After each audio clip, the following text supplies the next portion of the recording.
Un crollo alla Vela Celeste di Scampia, Napoli, ha provocato 3 morti e 12 feriti, inclusi 7 bambini. L'incidente è avvenuto al terzo piano, ha coinvolto anche i piani inferiori. Tra le vittime, Patrizia Della Ragione e 2 suoi familiari.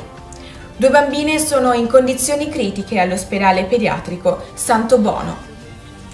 Il Presidente della Repubblica Sergio Mattarella e il Sindaco di Napoli Gaetano Manfredi hanno espresso solidarietà alle famiglie colpite. Entro stasera 300 degli 800 sfollati potranno tornare a casa, mentre gli altri saranno ospitati in strutture temporanee.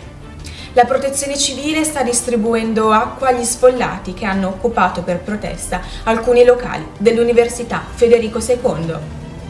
Le autorità garantiscono massimo supporto e proseguono i lavori di riqualificazione del quartiere.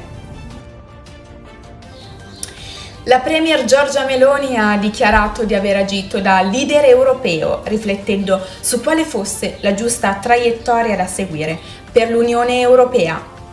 Commentando la rielezione di Ursula von der Leyen alla presidenza della Commissione europea avvenuta senza i voti di Fratelli d'Italia, Meloni ha sottolineato l'importanza di non conformarsi semplicemente per seguire gli altri, ma di prendere decisioni basate su visione e leadership.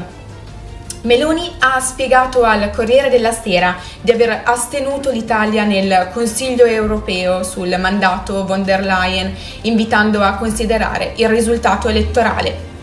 Tuttavia ha distinto questa posizione dal voto parlamentare sul programma politico della prossima Commissione, in cui ha schierato il suo partito. Criticata sia dal Movimento 5 Stelle che dal Partito Democratico per le sue scelte, Meloni ha risposto sottolineando la coerenza delle sue decisioni, che si basano non su posizioni personali, ma sulle priorità che l'Europa deve affrontare. Per Meloni il vero tema non è tanto von der Leyen, ma piuttosto le priorità future dell'Unione Europea. 3 donne, la titolare e 2 educatrici di un asilo privato a Vanzago nel Milanese, sono finite agli arresti domiciliari per maltrattamenti aggravati su 35 bambini di età compresa tra i 6 mesi e i 3 anni. Già nel gennaio 2023 l'asilo era stato coinvolto in indagini simili con la titolare e altre educatrici sospese dal lavoro.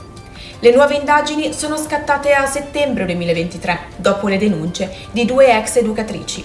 Le investigazioni hanno rivelato che le indagate urlavano ai bambini, usavano toni aggressivi, li strattonavano, li lasciavano soli al buio e non li cambiavano quando necessario.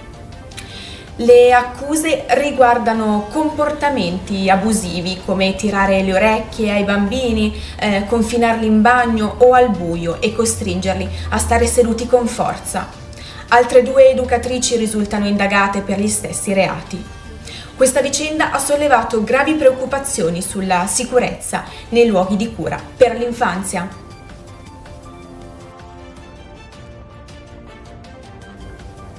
La Camera ha approvato il decreto liste d'attesa con 171 voti favorevoli e 122 contrari, rendendolo ufficialmente legge.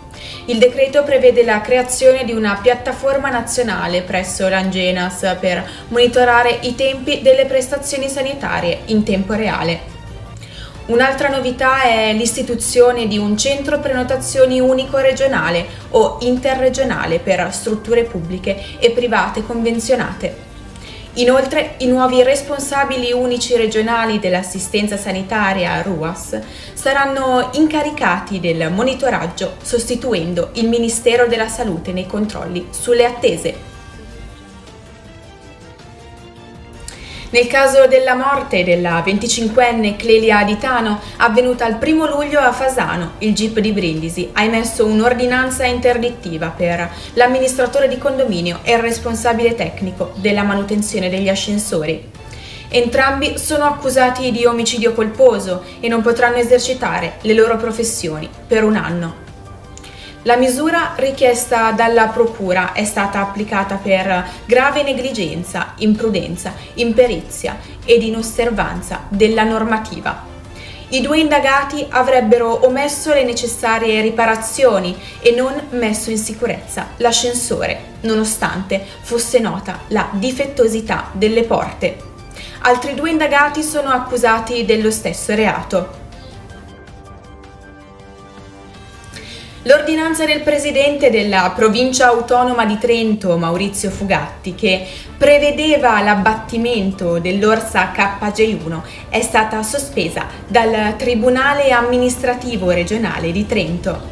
L'orsa di 22 anni e madre di cuccioli non ha mai creato problemi. La sospensione, valida fino al 5 settembre, è stata ottenuta grazie al ricorso dell'Organizzazione Internazionale Protezione Animali, OIPA, insieme a EMPA, LAV e LEIDA. L'OIPA esprime soddisfazione per la decisione e invita Fugatti a rivedere la sua strategia anti-orso, promuovendo la coesistenza tra uomini e orsi attraverso misure come quelle adottate nel Parco Nazionale d'Abruzzo, Lazio e Molise. L'associazione ricorda che la legge provinciale che permette l'abbattimento degli orsi è sotto esame dalla Commissione europea e potrebbe violare l'articolo 9 della Costituzione italiana.